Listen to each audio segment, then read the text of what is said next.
안녕하세요. 살면서 한 번쯤은 이런 생각을 해보셨을 거예요. 오랜 친구인데도 왜 이렇게 불편하게 느껴질까? 분명 좋은 추억도 많고 함께한 시간도 긴데 말이죠. 만나면 딱히 할 말도 없고 집에 돌아갈 때는 왠지 모르게 찜찜한 기분까지 듭니다. 어릴 적에는 그렇게나 자주 보던 사이였는데 이제는 점점 만나고 싶다는 생각이 줄어들어요. 어떤 때는 만나는 시간이 아깝게 느껴지기도 합니다. 이런 감정을 느끼는 여러분에게 오늘 제가 따뜻한 위로와 명쾌한 해답을 전해드릴게요. 오래된 친구가 불편해지는 이유, 그 심리에는 어떤 비밀이 숨어 있을까요? 우리의 관계에서 이런 변화가 왜 찾아오는지, 그리고 이 변화를 어떻게 이해하고 받아들여야 할지 함께 깊이 있게 탐구해 볼까요? 단순히 친구 관계의 단절이 아니라 우리 자신의 성장과 변화의 신호로 해석하며 더 건강하고 행복한 관계를 만들어가는 지혜를 얻어가셨으면 좋겠습니다. 오래된 친구가 불편해지는 첫 번째 이유는 바로 가치관과 우선순위의 변화 때문입니다. 시간이 흐르면서 우리의 삶은 끊임없이 변해요. 학창 시절에는 모든 것이 같고 서로의 세상이 전부인 것 같았지만 이제는 각자의 삶의 단계가 달라집니다. 누군가는 결혼을 하고 직장을 바꾸고 아이를 키우며 새로운 책임감을 갖게 되죠. 또 다른 누군가는 자기 개발에 몰두하거나 새로운 취미를 찾아 떠나기도 합니다. 이렇게 각자의 삶이 다채롭게 펼쳐지면서 개인의 시간과 취향이 더욱 소중해져요. 과거처럼 친구에게 무조건 맞춰주는 관계가 점점 어려워지는 것은 너무나 자연스러운 일입니다. 우리의 에너지는 한정되어 있고 그 에너지를 어디에 집중할지는 이제 우리가 주체적으로 선택하게 됩니다. 이런 변화 속에서 우리의 가치관도 조금씩 달라져요. 예전에는 함께 공유했던 정치적 견해나 경제적 기준, 사소한 취향까지도 시간이 지나면서 자연스럽게 멀어질 수 있습니다. 어릴 적에는 단순히 함께 웃고 떠드는 것만으로도 충분했지만 성인이 되면서는 삶의 방향성, 중요한 결정을 내리는 기준, 세상을 바라보는 시각 등 근본적인 가치관에서 차이가 드러나기 시작합니다. 서로의 삶을 예전처럼 속속들이 알지 못하게 되면서 상대방에게 가졌던 기대치가 커지고 그 기대가 충족되지 않을 때 실망감도 커지게 되죠. 예를 들어 친구는 여전히 과거의 생활 방식을 고수하는 반면 나는 새로운 목표를 향해 달려가고 있다면 대화의 주제나 공감대 형성 자체가 어려워질 수 있습니다. 결국 이 모든 것이 불편함으로 다가올 수 있습니다. 관심사의 변화도 큰 이유 중 하나예요. 어릴 적에는 밤새도록 이야기해도 즐거웠던 주제들이 이제는 더 이상 흥미롭지 않을 수도 있습니다. 함께 즐겼던 게임이나 드라마, 아이돌 이야기가 더 이상 우리의 대화를 채울 수 없게 되는 거죠. 서로의 관심사가 달라지면서 대화의 공감대를 형성하기가 어려워지는 거죠. 한 명은 은퇴 후 인생 설계를 이야기하고 있는데 다른 한 명은 여전히 취업 준비의 고뇌를 이야기한다면 서로의 세계를 온전히 이해하기 어려울 수 있습니다. 이런 상황은 관계를 소원하게 만들고 결국 불편한 감정을 키웁니다. 이는 마치 다른 언어를 사용하는 것과 같은 이질감을 줄 수 있습니다. 두 번째 이유는 관계의 불균형에서 오는 불편함입니다. 어릴 적 친구 관계는 종종 특정한 역할로 굳어지곤 합니다. 학창 시절의 리더였던 친구가 나이가 들어서도 계속해서 우위를 점하려 하거나 반대로 늘 곁에서 묵묵히 따르던 친구에게 과거의 쫄따구 역할을 강요하는 경우가 있을 수 있습니다. 이런 고정된 역할은 성인이 된 후에는 큰 불편함으로 다가올 수 있어요. 나이가 들면서 우리는 모두 독립적인 성인으로 성장하는데 과거의 관계 틀에 갇히는 것은 스스로를 답답하게 만들죠. 우리의 정체성은 끊임없이 발전하고 변화하는데 친구가 나를 여전히 옛날 그 모습으로만 보려고 한다면 그 관계는 숨막히는 감옥처럼 느껴질 수 있습니다. 특히 성인이 된 후에는 사회적 지위나 경제적 능력, 개인의 성취에서 차이가 발생할 수 있는데, 이러한 변화를 인정하지 않고 과거의 위계 질서를 고수하려 할 때 불편함은 극대화됩니다. 이러한 상황은 자존감에도 부정적인 영향을 미칠 수 있습니다. 또 친구라는 명목으로 상대를 통제하거나 조종하려는 경우가 있어요. 이른바 가스라이팅처럼 관계가 병리적으로 변질되는 경우도 적지 않습니다. 친구의 사생활에 과도하게 간섭하거나 자신의 의견만을 강요하고 상대방의 감정을 무시하는 행동들이 여기에 해당합니다. 내가 너를 위해서 하는 말이야 라는 가면을 쓰고 상대를 억압하는 이런 관계는 절대로 건강하다고 볼 수 없어요. 만약 이런 상황이라면 여러분의 마음과 정신, 건강을 지키기 위해서라도 관계를 정리하는 것이 현명한 선택입니다. 때로는 용기 있는 단절이 자신을 위한 최고의 선물이 될 수 있습니다. 일방적인 도움을 주는 관계도 불균형을 초래합니다.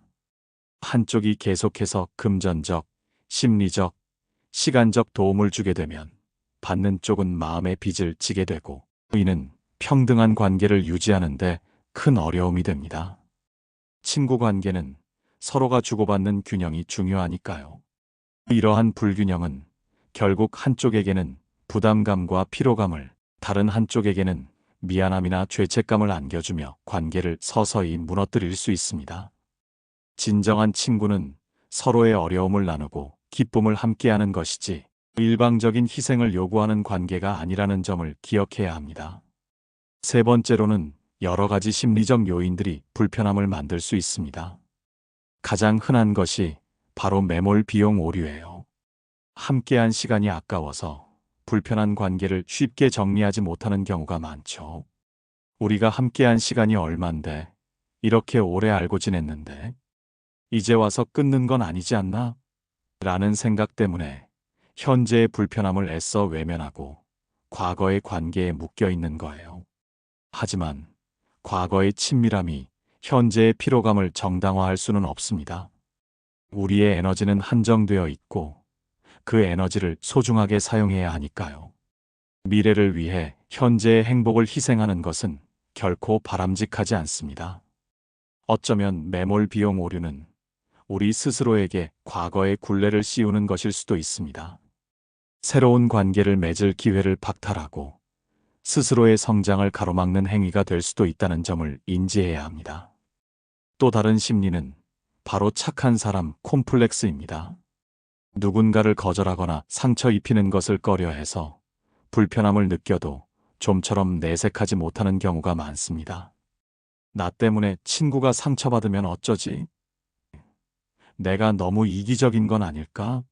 하는 생각에 자신의 감정을 솔직하게 표현하지 못하고 삭히게 되죠.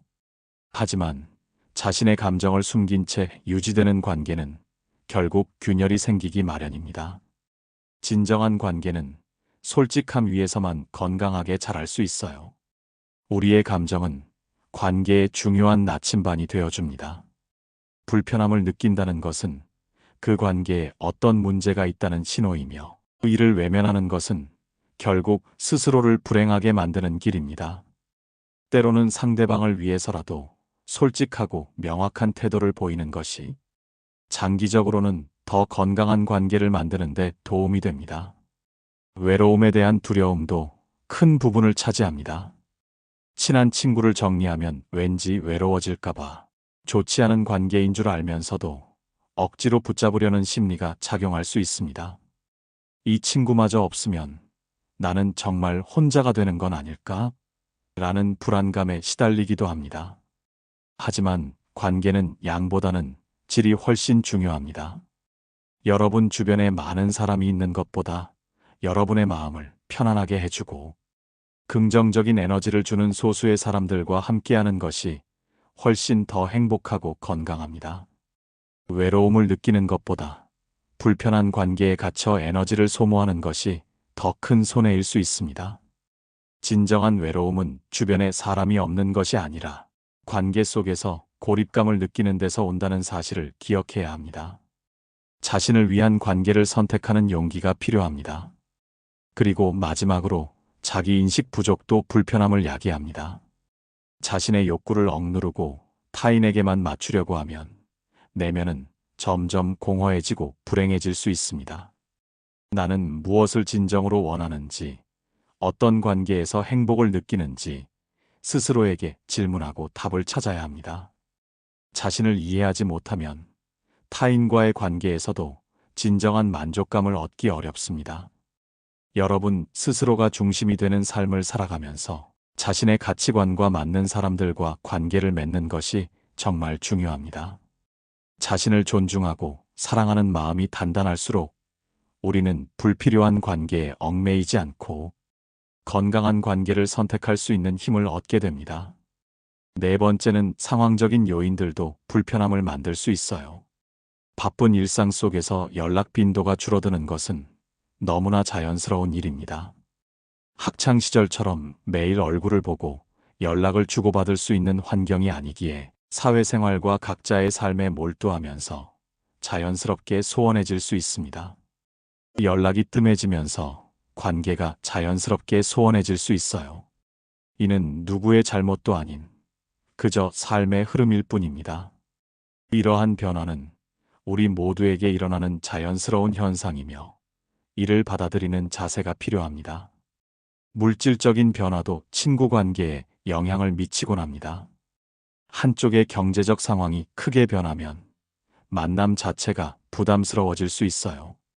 예를 들어 한쪽은 경제적으로 여유로워져 해외여행이나 고급 취미를 즐기는 반면 다른 한쪽은 여전히 생활고에 시달린다면 함께하는 활동이나 대화 주제에서 위화감을 느끼거나 심리적인 거리감을 경험할 수 있습니다. 이러한 경제적 격차는 단순한 금전적 문제를 넘어 삶의 방식과 가치관의 차이로 이어져 관계에 균열을 가져올 수 있습니다. 오랜만에 연락해서 부탁을 하는 상황도 서로에게 큰 불편함을 줄 수 있습니다. 특히 들어주기 힘든 금전적 부탁이나 시간과 노력을 요구하는 부탁일 경우에는 더욱 그렇겠죠. 이러한 부탁은 오랜만에 만난다는 기쁨보다는 부담감을 먼저 안겨주며 관계를 더 멀어지게 만들 수 있습니다. 우리가 어떤 사이였든 간에 상대방의 상황을 고려하지 않은 일방적인 부탁은 관계에 독이 될 수 있습니다. 이러한 상황들은 관계의 균열을 만들 수 있습니다. 그렇다면 이런 불편함을 느낄 때 우리는 어떻게 해야 할까요? 첫째, 솔직한 대화가 중요합니다. 불편한 점이 있다면 애써 감추기보다는 용기를 내어 솔직하게 이야기하고 서로의 생각을 조율하는 것이 중요합니다.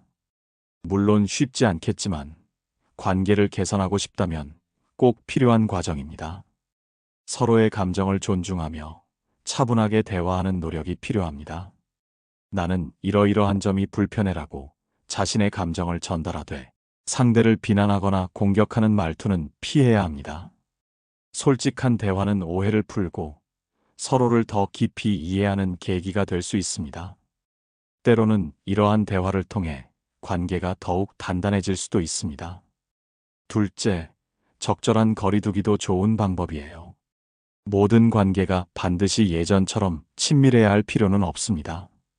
때로는 적당한 거리를 유지하면서 서로의 삶을 존중하는 것이 건강한 관계를 지속하는 비결이 될 수 있습니다. 너무 가까이 붙어 있기보다는 서로에게 숨 쉴 공간을 주는 거죠.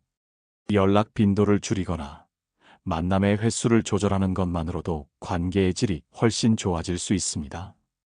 이는 무관심이 아니라 서로의 독립성을 존중하고 각자의 삶에 집중할 수 있도록 배려하는 현명한 방법입니다. 모든 관계에는 자신만의 적정 거리가 있다는 것을 인지하고 이를 찾아가는 과정이 중요합니다. 마지막으로 자신의 마음을 챙기는 것이 가장 중요합니다. 관계를 계속 유지하든 아니면 건강하게 정리하든 가장 중요한 것은 여러분의 마음이 편안하고 행복해야 한다는 사실을 잊지 마세요. 불편한 관계에 갇혀 힘들어하기보다는 여러분에게 긍정적인 에너지를 주는 사람들과의 관계에 집중하는 것이 현명합니다. 여러분의 행복이 최우선입니다. 스스로의 감정에 귀 기울이고 자신을 위한 선택을 할 줄 아는 용기를 가지세요. 자신의 감정을 돌보는 것이야말로 건강한 관계를 위한 첫걸음입니다. 오래된 친구가 불편해지는 것은 사실 너무나 자연스러운 성장통입니다. 이는 여러분의 삶이 변화하고 있다는, 더 나은 단계로 나아가고 있다는 중요한 신호일 수도 있어요. 마치 나무가 낡은 껍질을 벗고 새롭게 성장하듯이 우리도 과거의 관계 틀에서 벗어나 더 넓고 깊은 자아를 찾아가는 과정이라고 볼 수 있습니다.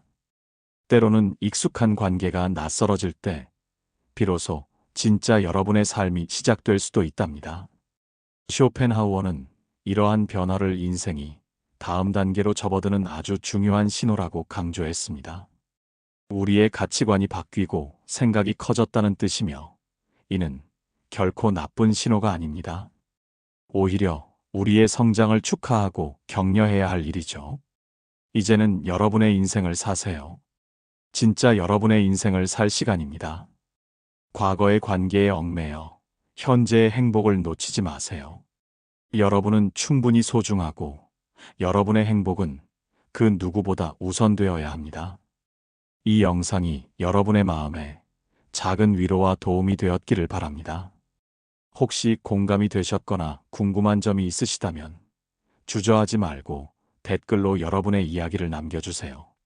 우리의 솔직한 이야기가 다른 사람들에게도 큰 힘과 용기가 될 수 있습니다. 서로의 경험을 나누며 더 건강하고 행복한 관계를 만들어가는 지혜를 함께 찾아나가요. 오늘도 여러분의 삶을 응원합니다. 이 메시지가 여러분의 삶에 긍정적인 변화를 가져오기를 진심으로 바랍니다. 지금 바로 여러분의 마음이 이끄는 대로 자신을 위한 용기 있는 한 걸음을 내딛어 보세요.